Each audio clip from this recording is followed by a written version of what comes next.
Hola, ¿cómo están? Bienvenidos a otro episodio de Ponerse las Pilas, un programa que está grabado de distintos continentes originalmente. Los anfitriones, yo soy Marcelo Mena, estoy en Chile, fui ex ministro de Medio Ambiente, trabajo en la Universidad Católica del Paraíso, pero ahora estoy en Santiago. Eh, Mónica, ¿dónde estás tú? Yo sigo en Ámsterdam. Y una gran tica costarricense. Y tenemos también a Marga. ¿Dónde estás tú ahora, Marga? Hola, desde Mallorca, ¿cómo están? De España, Costa Rica, de Chile, estamos conversando por qué y cómo vamos a poner las pilas para poder llegar a ser cero emisiones netas. Y por supuesto, esta semana tuvimos una noticia que nos tuvo realmente preocupados por mucho tiempo, pero al final resultó siendo positivo. El triunfo de Joe Biden como presidente electo de las elecciones de Estados Unidos, dejando afuera a Trump con 77.4 millones de votos a favor, y también hay que preocuparse porque hay 72.3 millones de personas que votaron por Trump en una elección que le dio una victoria que va a ser proyectada tan grande como la que tuvo Trump en los votos electorales, pero mucho más grande como convocatoria y brecha entre el candidato ganador. Por otro lado, acá perdió un candidato incumbente, eso no pasa mucho. La última vez que haya pasado fue el año 92, cuando George H. W. Bush perdió contra Bill Clinton, pero la pasamos mal. Yo me acosté la noche del martes de la elección a las 3:30 de la mañana y no pude dormir. Y solamente hasta que me levanté el día siguiente y empecé a calcular planillas y empecé a darme cuenta que podíamos revertir el resultado, pude descansar de nuevo. Fue terrible, pero al final un final feliz, que sigo siendo amargado porque hay una persona un poco picada. Pero, ¿cómo lo vieron ustedes, Mónica, Marga? Bueno, yo desde que empezó este año y sobre todo por todo lo que ha pasado este año, he empezado una práctica en las mañanas en el que trato de cumplir, no siempre lo logro, pero trato de primero meditar y hacer una lectura de otras cosas y luego me pongo a trabajar. Entonces, el día, el día en el cual todavía no sabía si había ganado Trump y había o Biden, me tuve que obligar a, a no ver digamos, no ver las noticias, como para estar preparada. Entonces recuerdo que esa mañana medité como por 10 minutos y luego llegué a ver qué había pasado y obviamente pues viví lo que vivió todo el mundo y es que no estaba claro, ¿verdad? Entonces creo que pasa poco en estos tiempos modernos de no saber porque los votos se cuentan relativamente rápido. Entonces, definitivamente que eso que vivimos de martes a sábado se hizo interminable, pero pienso que el momento que más recuerdo fue cuando finalmente dijeron que había ganado Pensilvania. Creo que así fue la secuencia, ¿no? Entonces, lo que me hizo mucha gracia Viernes es. en la mañana. Sí, y me imagino que le pasó a Marga y ahora vamos a oír, pero digamos para poner algo que me imagino también que les pasó a ustedes, yo no sé cuántas veces le di refresh a la página del New York Times porque no se movía y no llegaba a los 170. Entonces, yo no sé, tiene que haber sido cientos de veces y yo nada que ya, como dicen, to call Arizona o to call Pennsylvania. Entonces, cuando finalmente se movió la aguja, yo creo que fue así un sentimiento de muchísima felicidad.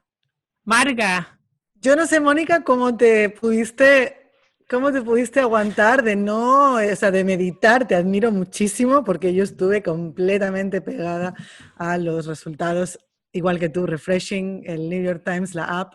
Pero claro, pasaron tantos días que ya al final, pues dices, pues a lo mejor esto no lo vamos a ver hasta diciembre, ¿no? Pues una ya se relaja y justo el sábado, pues dije, pues voy a salir, ¿no? De casa. Y fui a almorzar con unas amigas y justo pues cuando ya Pensilvania fue cold, pues yo no estaba pendiente. Entonces mi teléfono empieza a sonar todo tipo, Twitter, todas las notifications, y yo no tenía batería además. Entonces tuve como unas horas en un Schrödinger situation en el que no sabía, ¿no? Eh, pero una cosa que después voy a comentar más en detalle es que hacía 48 horas que yo había dado una entrevista para la posible victoria de Biden. Y entonces estaba como, ¿y si sale mi entrevista? ¿Y si yo no estoy? O sea, como que fue mucha tensión, muchos nervios, pero al final estamos muy contentos. Y bueno, en España yo creo que se vivió pues como todo el mundo. Aquí en Mallorca no veías gente en la calle, ¿no? Porque obviamente estamos como lejos, pero sí que algunos coches estaban como con las sirenas y las bocinas. Dije, bueno, alguien está celebrando, no solo yo. Y entonces yo saqué el champán y brindé con la televisión cuando salió el resultado. Y bueno, me sacó como un peso encima de 4 años, que ahora vamos a hablar de eso. Creo que Sí, un peso invisible que no teníamos, que no éramos muy conscientes de eso. sí, Así que sí. esa fue la noticia de la semana, una tremenda noticia. Y como fue tan buena noticia, tan tremenda noticia, porque en el fondo nos mantuvo con el empleo, pues si no nos jubilábamos, ¿no es cierto, Mónica Marga? O sea, la esperanza de poder evitar el calentamiento global, la oportunidad de poder tener autos eléctricos en el mundo, todo se chocaba con esta visión. Entonces quería preguntarte, Mónica, ¿por qué es tan buena noticia? ¿Por qué seguimos acá al aire? Bueno, hay muchísimas formas de describir las buenas noticias y no vamos a entrar porque se nos acabaría el programa. Yo creo que podemos dividirlas en tres desde el punto de vista de cambio climático. Una tiene que ver con el nuevo presidente o el presidente electo que ya contundentemente dijo que el país el país va a ser parte otra vez del Acuerdo de París, el Acuerdo de Cambio Climático. Eso es muy importante porque da una señal de que aunque vamos en diferentes velocidades, vamos hacia una sociedad cero emisiones y podríamos elaborar en qué significa en la práctica de Estados Unidos. Pero eso ya es una primera forma de describir las buenas noticias y el mundo lo ha recibido como algo muy positivo. Número dos, no se trata solo de hablar en el aire, sino que hay un plan climático, se puede encontrar fácilmente si van a buildbackbetter.com, ahí están las ideas. Y entonces ese plan climático tiene números concretos, por ejemplo, el monto de la inversión federal es alrededor de casi 2.000 millones de dólares y obviamente van a lo largo de la década, pero entonces ya no estamos hablando de un plan climático en el aire, ¿no? Sino que se trata de inversiones, de creación de empleo. Y a la vez, en adición a las cosas concretas desde el punto de vista de esta economía más alineada con la crisis climática de forma que reduzcamos emisiones y atendamos los impactos, está la señal que ha dado Biden de que va a haber un, un tipo de, ¿cómo lo llamaríamos? No es un embajador climático, pero es como un portavoz climático hacia el mundo. Algunos países ya tienen esa figura, Estados Unidos no la tenía, y es muy probable que sea el ex secretario de Estado John Kerry el que vaya Mm. a jugar ese rol. Luego también está el tema de que empiezan a salir los nombres de personas que van a ocupar puestos importantes y, por ejemplo, Mary Nichols, que es una mujer que ha hecho historia en California, pasando Mm. regulaciones para proteger la salud de las personas, bajar la contaminación atmosférica. Ella es uno de los nombres que suena como Es una lo que, maravilla lo ella. que, lo que llamamos, lo que podríamos llamar una ministra de Ambiente. Entonces, Ujú. desde ese punto de vista, por el Acuerdo de París, por las inversiones que se van a hacer y por los nombramientos, podemos respirar y dormir mejor. Si hubieran sido 4 años como los que tuvimos, realmente hubiéramos estado no solo preocupados, sino tristes, porque hubiera sido una decisión triste para la humanidad, no solo para Estados Unidos.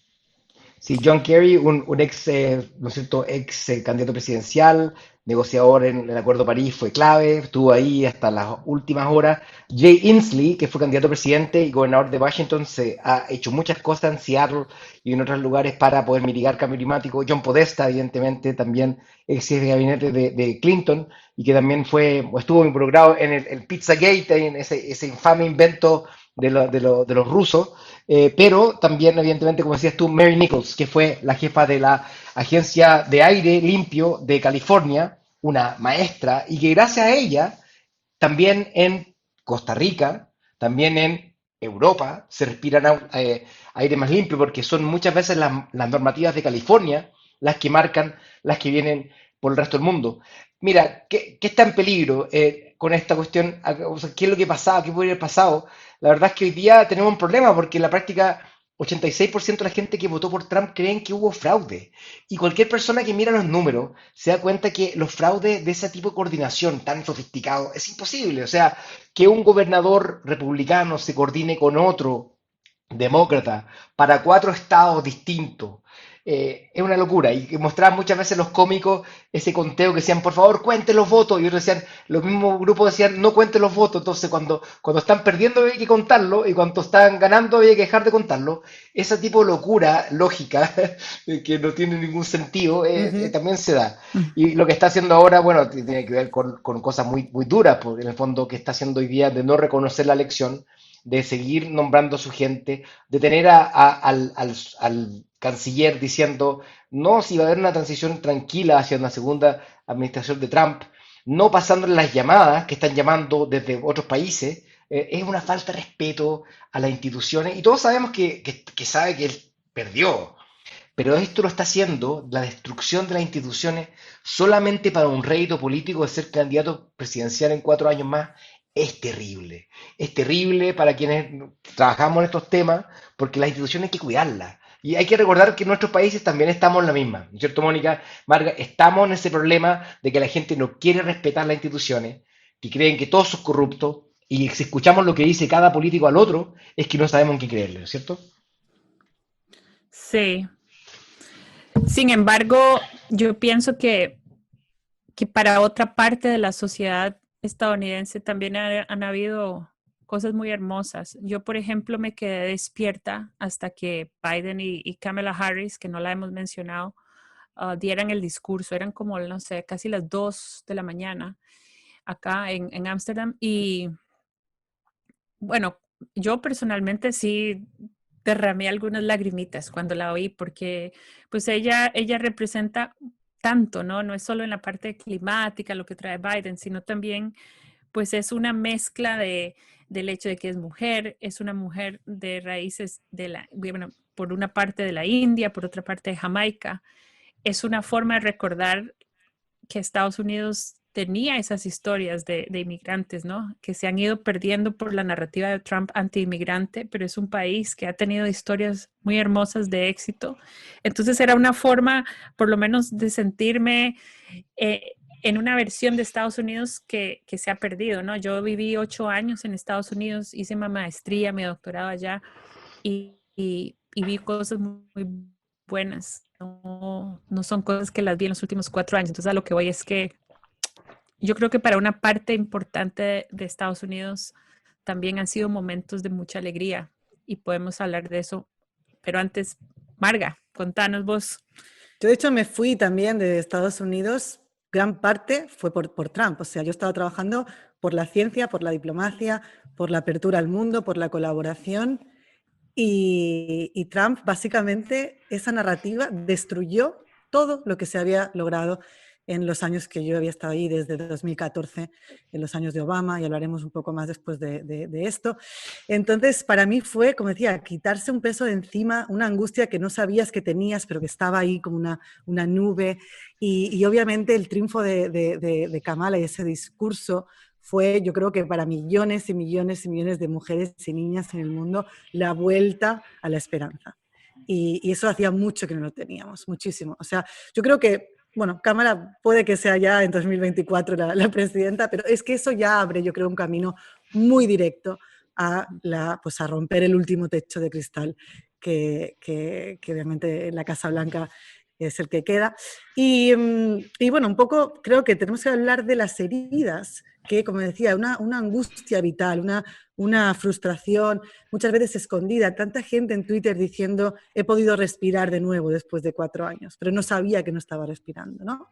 Un poco cómo vamos a reunir una sociedad, cómo se va a reunir que pues también los votantes de Trump han sido récord, ¿no? Millones. Sí, de hecho, han, han hecho algunas encuestas y queda muy claro que cuando se ve esa matemática, también han habido datos que han mostrado que definitivamente la gran mayoría, cuando ya se ve, digamos, el panorama de un lado y del otro, pues llama muy claramente a un presidente que ayude a sanar esas heridas y ayude a crear una agenda del medio, ¿no? Estamos viendo cómo hay retos que él va a enfrentar dentro de su partido, ¿no? Hay un ala más radical, más dispuesta a no apoyarlo si se separa de sus ideas, pero sabemos que si se separa de esas ideas es porque está tratando de acercarse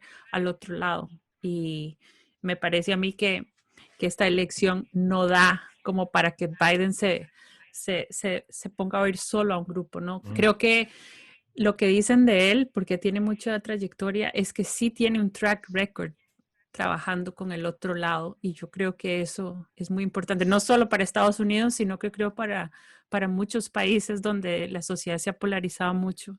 Y curiosamente, hay una encuesta que muestra que aunque hubo mucha gente que votó por Trump y sabemos que no está de acuerdo en muchas cosas con los demócratas, la encuesta muestra que una gran mayoría de personas que votaron por Trump sí están interesadas en la protección del ambiente. Entonces, es muy importante tratar de entender cuáles son las formas de protección del ambiente y del clima que van a permitir atraer a esa parte de la población. Entonces, yo creo que eso va a ser un ejercicio interesante. Por ejemplo, algunas personas allá en Estados Unidos están sugiriendo que parte del Partido Republicano, no toda, la parte más, tal vez más interesada en la parte tecnológica, sí ve una necesidad del Partido Republicano de alinearse con el tema de tecnologías limpias. Entonces, aparentemente por el lado de transporte podrían venir algunas ideas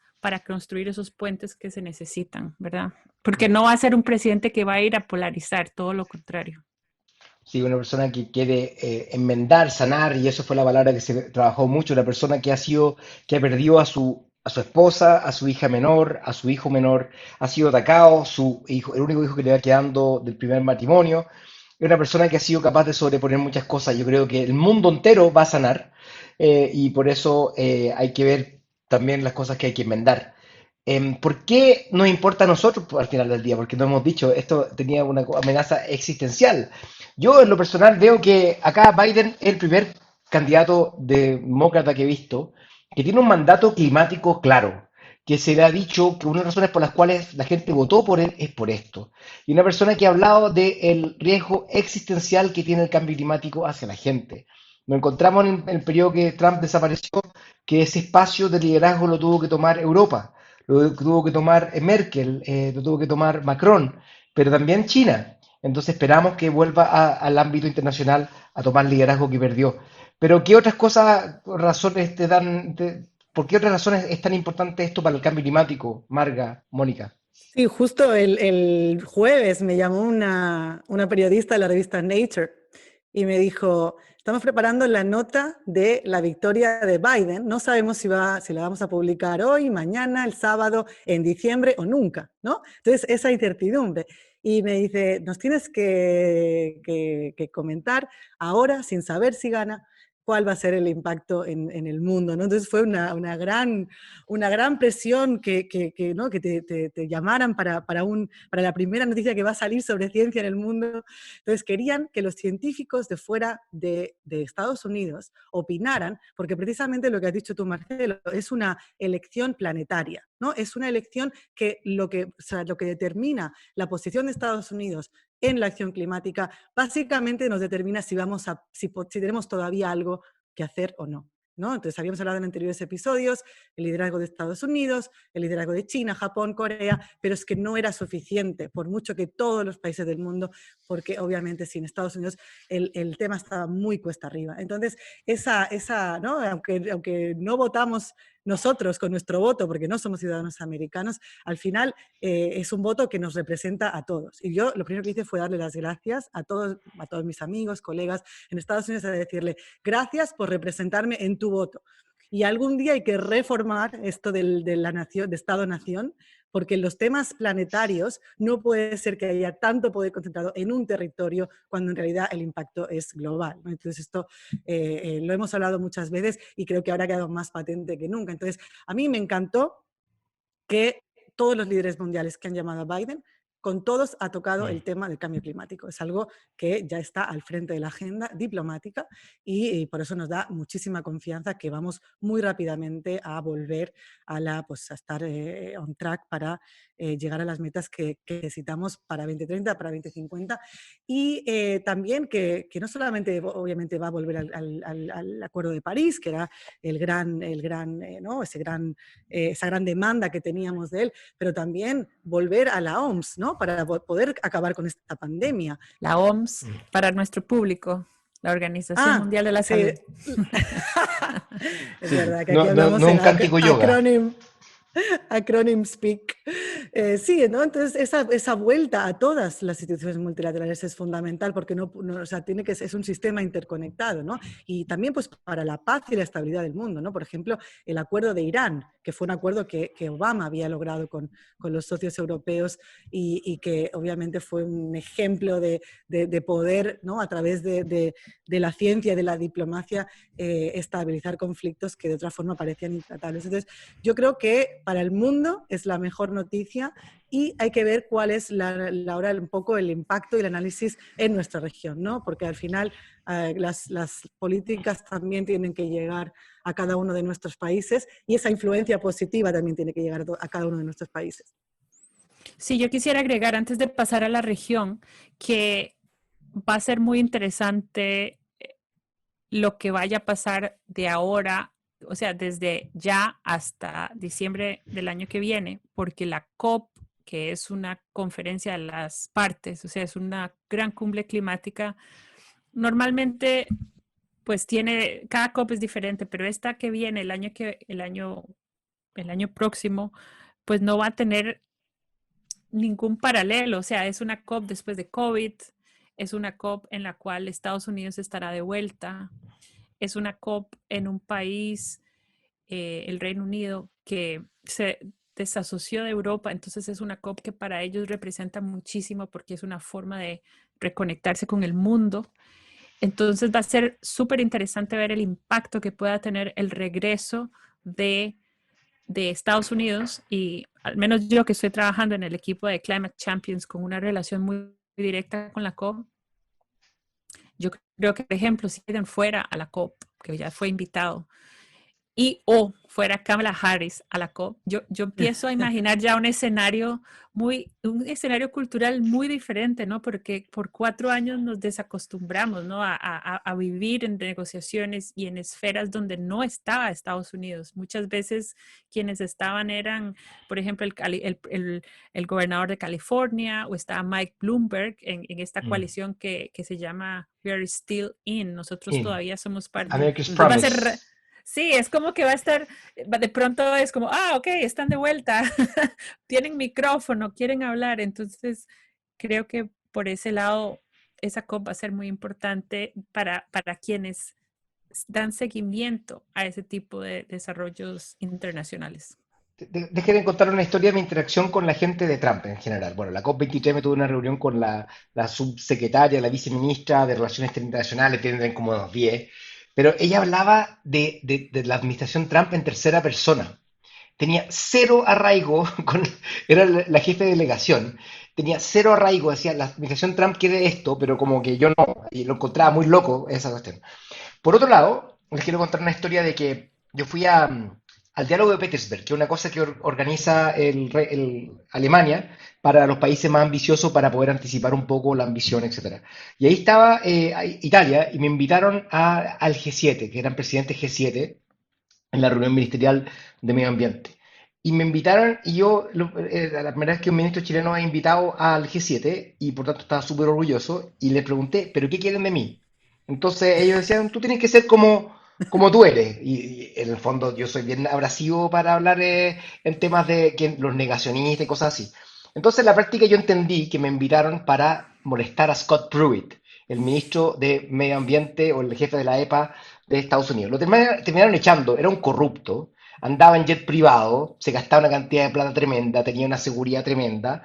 Y yo fui para allá, entre yo y la Barbara Hendricks, que era la ministra alemana, le dimos duro, le dimos durísimo, a tal punto que después se fue, se arrancó y como fue una rata que era, porque realmente era una persona muy detestable, porque lo que él hizo fue contrario a la lógica, ¿no es cierto? Cuando él quita los estándares de emisión que tienen los países para los automóviles, Estados Unidos para los automóviles, lo que estaba haciendo era aumentar los costos de las personas para poder transportarse. Era un anti. Tú sabes que las normativas ambientales tienen que tener beneficios y costos. Y esta normativa, lo que él proponía, era más caro para la gente, más caro para su salud, más caro para su bolsillo, era contra toda lógica. Pero como eran flojos, eran mediocres y eran poco dedicados, esas normas siguen arriba, porque nunca las pudieron derogar, porque tienen que demostrar que tienen tanta evidencia para derogarla como para poder establecerla. Y por tanto, esa mediocridad fue lo único que nos salvó de tener un daño mayor frente al cambio climático con el gobierno de Trump, que estaba más preocupado del tweet que hacer el trabajo. Pero el problema es que salió una columna en The Atlantic que dice que la próxima vez que haya un autoritario en Estados Unidos no va a ser igual de flojo, no va a ser igual de mediocre. Y ese tipo de autoritarismo hay que tenerle miedo. Pero pasemos entonces al impacto en Latinoamérica. ¿Qué es lo que qué significa para nosotros como región? Nunca hemos sido muy importantes para ello, pero recientemente designaron a un jefe del BID, tendrá empleo en un tiempo más. ¿Qué se viene para eso? Bueno, yo quisiera decir algo que no es que lo pueda garantizar, pero es un deseo mío. Y, y ese deseo es que a mí me gustaría mucho que el regreso de Biden y de Estados Unidos a una conversación civilizada de cambio climático basada en datos y ciencia tenga un impacto en Norteamérica, es decir, en ese triángulo de los tres, de three amigos, como llaman, ¿no? En ese triángulo Canadá, Estados Unidos y México. ¿Por qué? Porque si ha habido un caso triste de regreso al pasado, no ha sido solo Estados Unidos, es también México.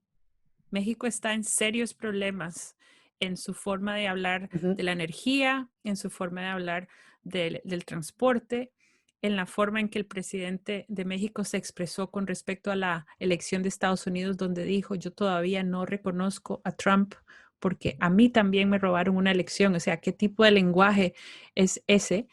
Y me parece a mí que México, siendo una de las economías más grandes de la región, no puede en este momento desentenderse de su responsabilidad climática, ¿verdad? No puede jugar con el sombrero de que, somos pobres y no podemos hacer mucho más. Quiero decir, México está para hablar de renovables, movilidad eléctrica, para hablar de protección de ecosistemas, para hablar de otro montón de, de agendas. Entonces, yo sospecho que parte del retroceso que han tenido es, bueno, obviamente la responsabilidad la tiene cada país, pero creo que parte del retroceso ha sido esta relación tan extraña que tiene México y Estados Unidos. Entonces, para América Latina, le deseo a la región muchas cosas buenas, pero creo que una particular es esa mejor versión de México que sabemos que tienen adentro y conocemos gente buenísima como Sandra Guzmán y muchas otras Sí. personas que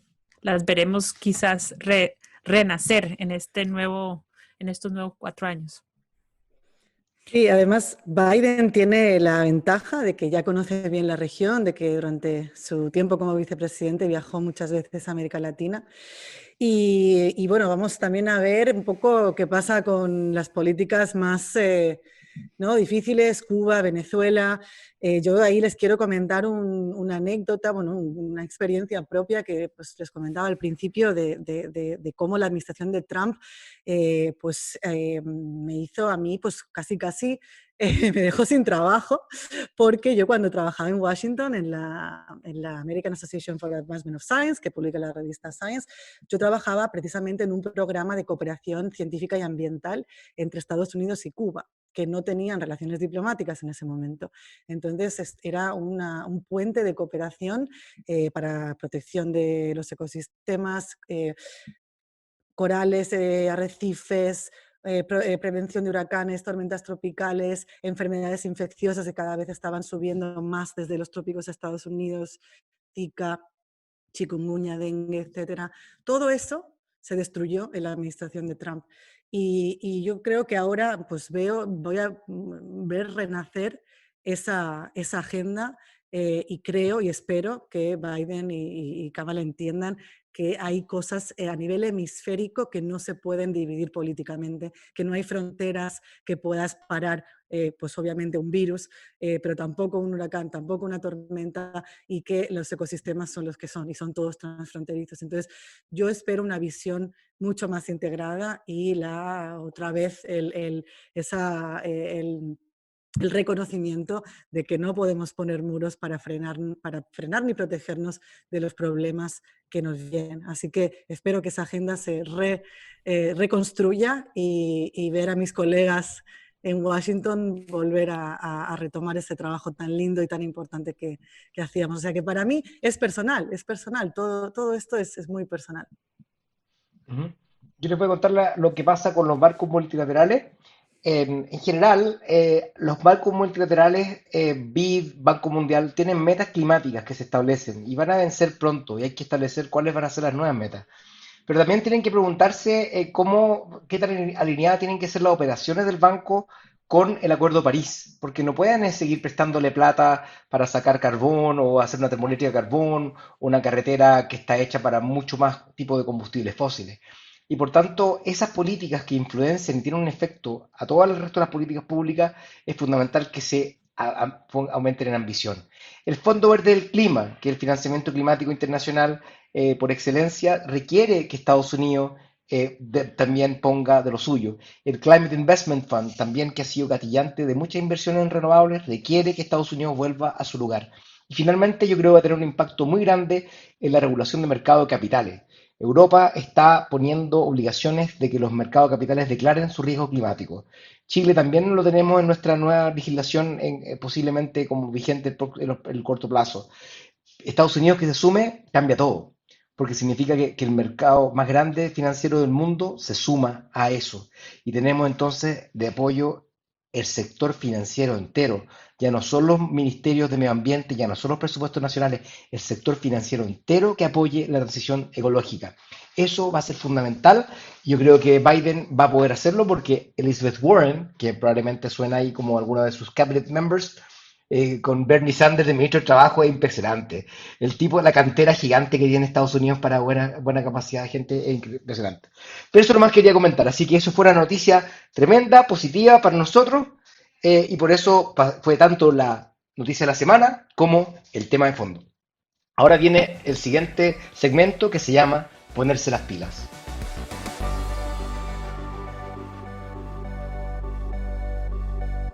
Y en ponerse las pilas esta semana tenemos que empezar a ver qué es lo que pasó, por qué llegamos a empezar a apuntar a que aparezcan los Bolsonaro, los Trump en el mundo. ¿Cómo podemos contribuir a evitar divulgar información falsa? Así que yo por lo menos lo que vimos en la noticia fue muy importante y lo podemos hacer nosotros mismos con otros familiares. Cuando Trump empieza a decir, me robaron la elección y de repente ¡yup! Le apagaron el micrófono, se acabó. Eso hay que hacerlo también cuando alguien divulga información falsa y también tenemos que pensarlo dos veces. No tiremos información, no solamente que sea falsa, sino que extreme al otro, que lo transforme en una cosa, que lo categorice en cosas que no son. No, en nuestro país estamos viendo que somos o comunistas o fascistas y pareciera ser que no hay ningún término medio. ¿Cómo lo hacemos? Eso es mi compromiso, por lo menos yo, a pesar de que me dan ganas de decir varias veces a la gente que es fascista, voy a decir que no, que simplemente pensamos distinto. Sí, yo en esa línea, yo veo una gran diferencia en cómo los medios de comunicación principales en Estados Unidos están cubriendo esta elección. Ya son menos dados a hacer tan visible a Trump en nombre de los clics, que fue muy dañino hace 4 años. Entonces, mi compromiso concreto para ponerme las pilas es que cada vez más estoy dispuesta a pagar por medios de comunicación de calidad, o sea, hacer esa inversión, no asumir que solo porque están en línea me tiene que venir gratis y es una forma de contribuir al periodismo de calidad. Yo creo que cada vez más necesitamos periodismo investigativo, de calidad y muy seguro de lo que hace para que podamos ponerle freno a toda la falta de, no falta de información, sino más bien la información falsa que está causando tanto daño. Yo creo que no podemos relajarnos, como dice Marcelo, todavía quedan muchos líderes desafortunadamente en el mundo que han seguido la escuela de Trump. Justo hace 2 días en el telediario aquí en España ponían un vídeo, ¿no? Side to side entre los discursos de Trump y los discursos del partido aquí de extrema derecha Vox, que ustedes conocen, que tenemos un partido que mucho de su discurso viene de la doctrina de Trump. Entonces estaban los medios haciendo un trabajo buenísimo en mostrar cómo toda esa ideología y toda esa narrativa en realidad venía de Steve Bannon y de la cúpula de Trump. Entonces, no nos podemos relajar. Creo que nos falta mucho por hacer. Lo que has dicho tú, Mónica, de pagar por periodismo de calidad cada vez más. Yo también estoy suscrita a los principales medios, New York Times, El Diario, etcétera. Y creo que debemos en nuestros países pues, usar este ejemplo de que sí se puede revertir, no es el final, y creo que en este programa siempre tenemos esta llamada a la acción de que no hay que estar en el derrotismo, en el pesimismo, en el dejarnos llevar porque las cosas nos superan. Creo que hoy, esta semana, nos ha demostrado el mundo, bueno, en este caso Estados Unidos, pero el mundo, todo el mundo, que sí se puede revertir y que sí que tenemos poder con nuestro voto y con la información que compartimos y generamos. Así que yo también comparto ese compromiso de ustedes. Así que espero que todos ustedes también contribuyan a esto, no divulgar información falsa, pensar 2 veces cuando uno quiere categorizar a alguien de forma distinta, tengamos civilidad como conversamos entre nosotros, de lo contrario vamos a terminar como Estados Unidos con un Trump de presidente. Así que, y Dios nos guarde. Entonces, muchas gracias por escuchar otro episodio de Ponerse las Pilas y nos vemos en un par de semanas más. Hasta la próxima. Chao.